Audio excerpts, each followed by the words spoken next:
Hello and welcome. My name is Teresa, and in today's video I want to show you how I created this card using this beautiful paper that I picked up from the Enchanted Cottage when I was visiting that store in North Carolina earlier this month, and I used my Stampin' Up! Products and coordinated it all to create what I think is a very precious card for this fall season.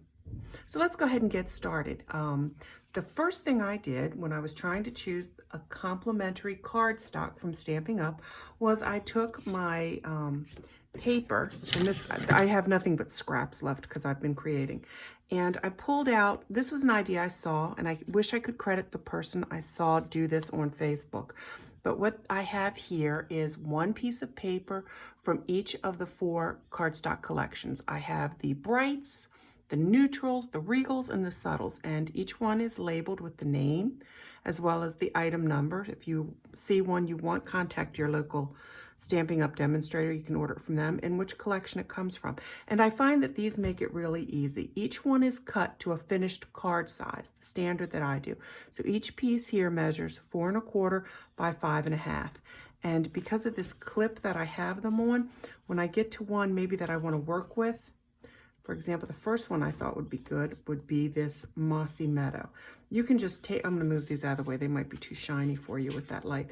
You can actually take it out, and then you have your finished card size. And that allows you to hold up pieces, work it, play with it, do whatever it is you want to do. I find this a very helpful little hint. But for today's purposes, I was just going through and I was like, which color speaks to me? And there were several. Of course, Blackberry Bliss is a little unexpected twist. Somehow this Blackberry Bliss just pulled out the purples and I loved it. I went to the Subtles collection because these colors are soft that are on this printed piece of paper. And Blushing Bride, to me that pulled out the pinks in those pumpkins. And the card that I showed you here below is done using the soft Seafoam. And today's card, because I have a lot of this cardstock, it is one of my favorites, we're going to be using Petal Pink. So anyhow, now you know about this idea. Again, I'm sorry, I can't remember who I saw do this, but this is very handy. There's so many ideas. Ooh, you know what? That Highland Heather would also be pretty. Look at that. Don't get me started. All right, let's put that off to the side. Now let's work together and see what I did. The first thing you're going to want to do, you need a piece of cardstock. So I have it already started. It's the Petal Pink that I'm using. So I have this cut down, and I keep a stack of pre-cut white scrap paper, and each one measures 4 by 5 1/4. I use those for inserts. Whenever I'm bored or struggling with an idea, I can always cut out some cardstock. So I have that already done. Then, let's see, if I hold this up close, you can take a peek. There's a piece of coordinating cardstock. So this is the soft Seafoam green. And this also measures 4 by 5 1/4. And I ran it through my Big Shot machine, embossing it with the Tasteful Textiles embossing folder. And I liked that look. But for this one, I did it a little bit differently. I took my piece of Petal Pink. Again, it measures 4 by 5 1/4, and I used my Swiss Dots embossing folder from Cuttlebug. And I thought, let's just do something a little different. In my mind, the polka dots of this folder, can you see it? I hope you can.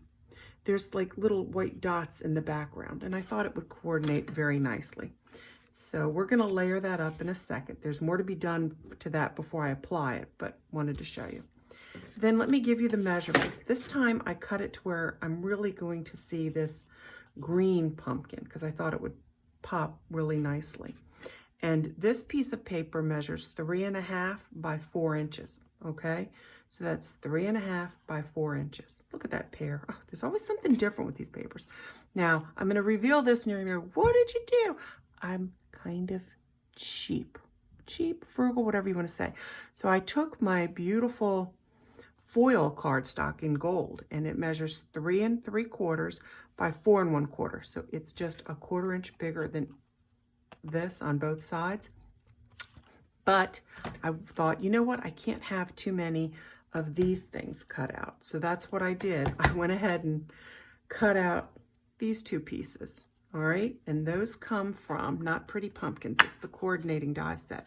It's the detailed pumpkins. So let me go ahead and put those away as you're watching. And I just put those off to the side because I know I can be using them. And again, the reason I do that, you're not going to see this. It's going to be hidden. It's fine. It's fine. It's fine. It's fine.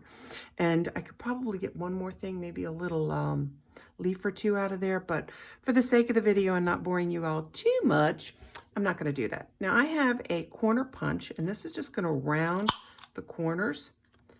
Gosh, I probably should hold this up so something tells me this foil might just really be reflecting in your eyes. So if that's the case, I'm going to turn it over. And then I'm going to quarter punch my paper. I like those slightly rounded edges for this.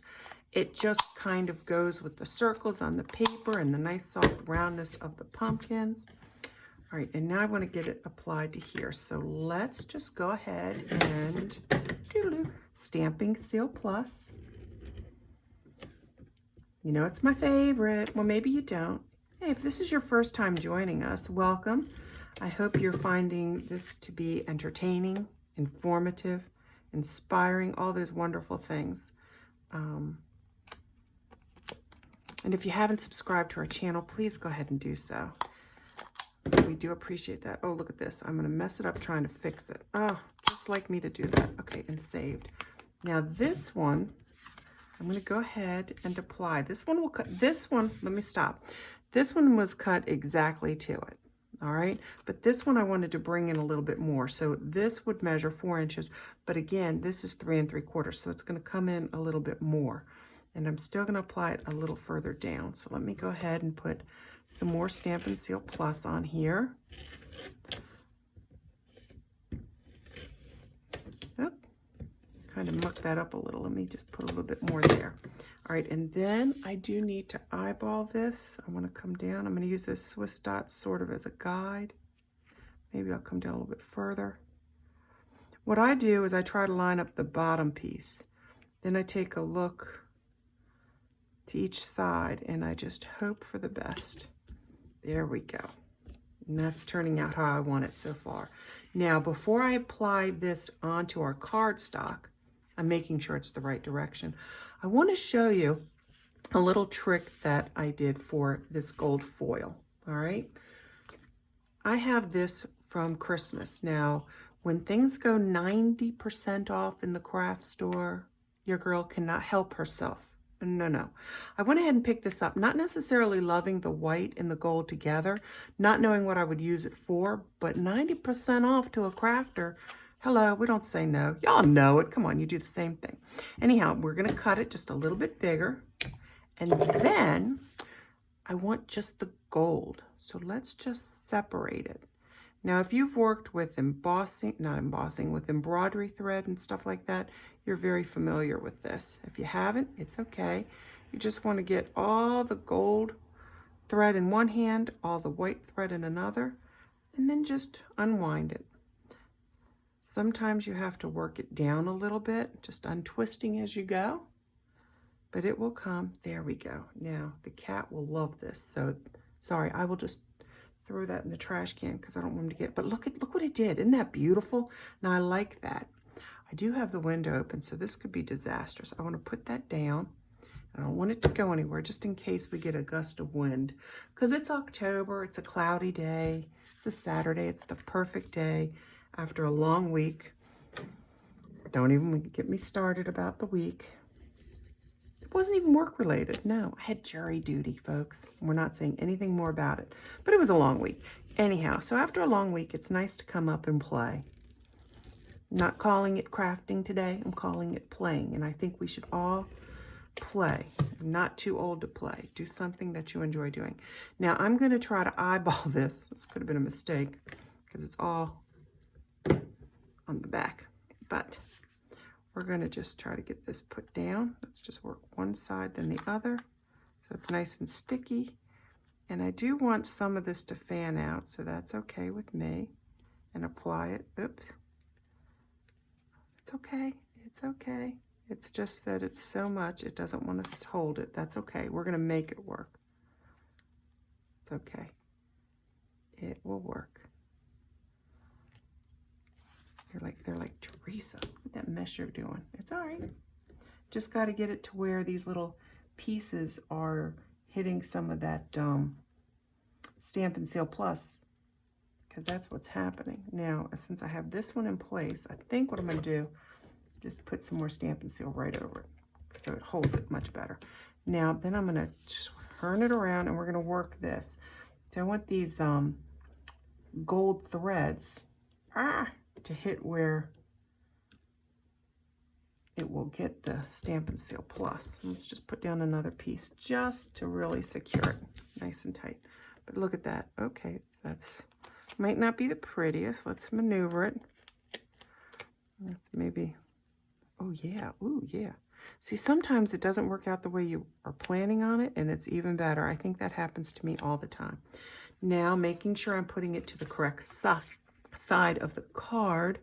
Again, I eyeball it at the bottom, because once you press it down, you're pretty much done. And there we go. Whew, so far so good. Isn't that pretty? Now, what I did for this is I took the Encircled in Beauty. All right, look at all the beautiful dies you get in that set. And this does coordinate with the Encircled in Friendship stamp set, but look at them. Isn't that pretty? And I took this one here in the center. See, that's that one. And with a scrap piece of the gold, I cut it out. Ta-da! Now I do need to punch a few more pieces. So let's punch out the last remaining pieces there. And this is where this pick tool comes in handy. They're like, Teresa and that pick tool. Yes, it's fun. Sometimes the pieces can be a little stubborn. They stick. All right, let's wipe this off. I'm just going to throw it on the floor, give me something to vacuum when I'm all done. And I thought this should be raised. What do you think? Hopefully you agree. Now, I am trying to finish up the last pieces I have from my stamping dimensionals. So what I did is I just 2, 3, 4, 5, because I want 4 pieces. So I'm going to put one here and one directly below it and one on each side. Yes, yes, yes, yes, yes, yes, because I want this to be raised. And again, if you have, excuse me, let me stutter a few more times. Sorry about that, guys. If you have the ability to pick these up with your fingernail or whatever, that's great. But the pick tool does come in handy. And then I just put that right here. Let me see it where I can do it. I don't like it to hang over the card, because if I mail it, I want it to be within the card, within the borders of the card. And last but not least, see, when I do that, that just means I'm excited about something. These bumblebee trinkets. I should know this. I'm sorry if I don't. Contact your Stampin' Up! Demonstrator. These bumblebee trinkets. Oh, they are so darn cute. Look at them. And what I have found is these minuscule, and it is called minuscule dots. I found these at my craft store. Work like a charm. They just do. Now, with that being said, watch me just jinx myself. I don't even know if you can see that, but get that glue dot put on. Yep, tiny, tiny glue dot. And then I'm just going to kind of drop it and trust it'll go where it needs to be. But look at that. I'm going to put these in here because they're so stinking cute. Just to give you all ideas. Move everything out of the way so that you can take your picture if you want to. Oh, you know what? I'm going to go ahead and enlarge it. Bear with me. Oh, it's kind of crooked. Sorry about that, but I don't think that'll affect it. But let's get that into play. There we go. Look at those. Oh, I hope you liked them. If you plan on using cardstock or printed card papers, if you plan on using printed paper that you've purchased at a craft store, I'm almost certain you can find coordinating Stampin' Up! Products to use with it. Like I did. The cardstock is Stampin' Up!, the foil Stampin' Up!, the die cuts that I use were from Stampin' Up!, these adorable baby bees are from Stampin' Up!, and look. And then, of course, I did use some ribbon that's not Stampin' Up!, but, you know, a bargain's a bargain. Anyhow, if you liked it, I hope you give us a thumbs up. If you have not subscribed, go ahead and click on that subscribed icon and make sure it says subscribe. Stay with us. If you want to be notified the next time we post a video, what you would do is you'd click on that bell icon and make sure your notifications are turned on. But thank you so much for watching, and until the next time, happy stamping.